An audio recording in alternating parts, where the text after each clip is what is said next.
भैया के शादी हो सुने के साली हम कमर हिलाई बउगे। भैया के शादी हो सुने के साली कमर हिलाई बउगे। पूरा गौवा नचाई बउगे। लगे साली गया जिला से एलियो बाराती हम दुल्हन ले जाई बउगे।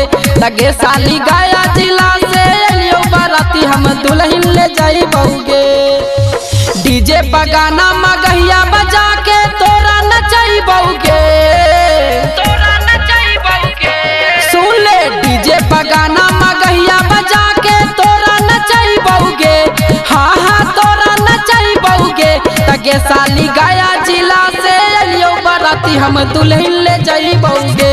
लगे साली गया जिला से एलियो बाराती हम दुल्हन ले जाई बउगे।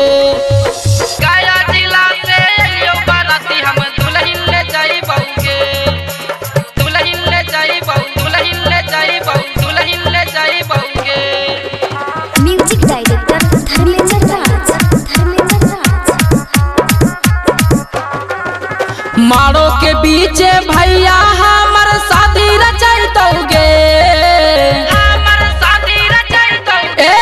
मारो के बीचे भैया हमर शादी रचाइतोगे। हाँ हाँ शादी रचाइतोगे। तगे साली गया जिला से एलियो बाराती हम दुल्हन ले जाई बउगे। तगे साली गया जिला से एलियो बाराती हम दुल्हन ले जाई बउगे। भैया के शादी हो सुने के साली कमर हिलाई बउगे। भैया के शादी हो सुने के साली कमर हिलाई बउगे।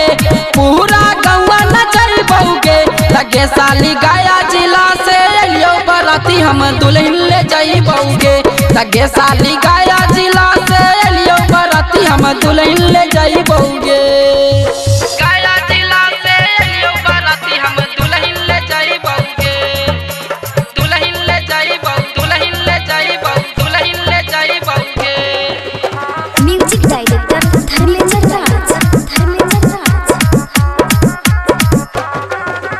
राइटर मनोहर दिलीप राजा के गाना बजाई बउगे।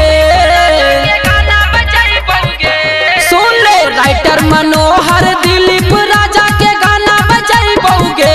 हमहू गर्दा उड़ाई बउगे। तगे साली गया जिला के गरम जवानी हो पंगा नली है के। तगे साली गया जिला के गरम जवानी हो पंगा नली है के। भैया के शादी हो सुने के साली हम कमर हिलाई बउगे। भैया के शादी हो सुने के साली कमर हिलाई बउगे। पूरा गौवा नचाई बउगे। लगे साली गया जिला से एलियो बाराती हम दुल्हन ले जाई बउगे। लगे साली गया जिला से एलियो बाराती हम दुल्हन ले जाई बउगे।